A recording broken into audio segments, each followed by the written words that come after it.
Ayun.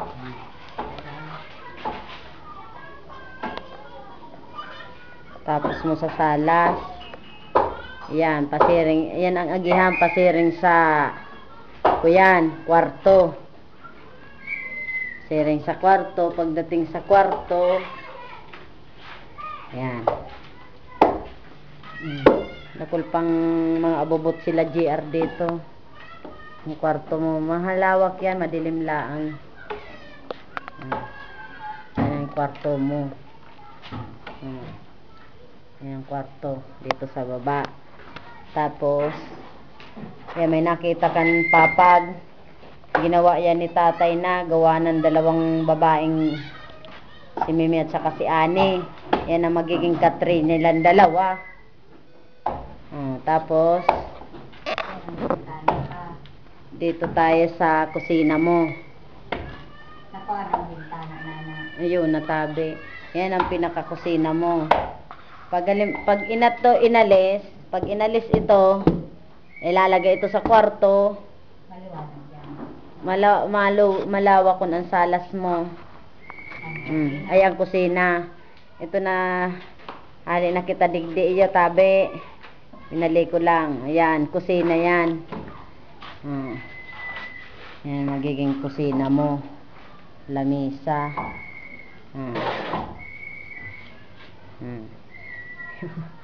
Yan ang kusina. Yan. Siyempre nagluluto na digdi. Ito yung mga trabahador. Nagluluto digdi. Ito palang magiging ano mo, digdi banda. Umpisa digdi. Nahiling mo gang kamot ko.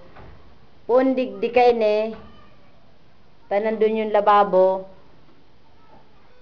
Pag may lababo ka ng stainless, saka malalagyan ng lababo, mula digdi ang sa imong lababo, mula digdi hanggang doon. Hanggang doon yan. Hanggang doon na yan. Lababo mo, iyo tabi. Yan ang bintana mo sa kusina. Yan din ang bintana mo sa CR. Ito ang labahan mo. Ito ang labahan. Yan, labahan yan. Pwedeng showeran, labaha, pwedeng paliguan. Ito ang pinaka-CR mo. Siyempre, pinagagawa pa, oh. Yan ang CR mo, ha. Yan ang CR mo. Abos, ito yung dalawang mga mga kurimaw. Ay, mga dalawang kurimaw. Oh. Nagabantay na ng mga kakano. Ayun. Kita mo na. Tapos, yan ang calendar namin. Calendar yan ng hindi ka wag yung Makmak in Rahil mo ito.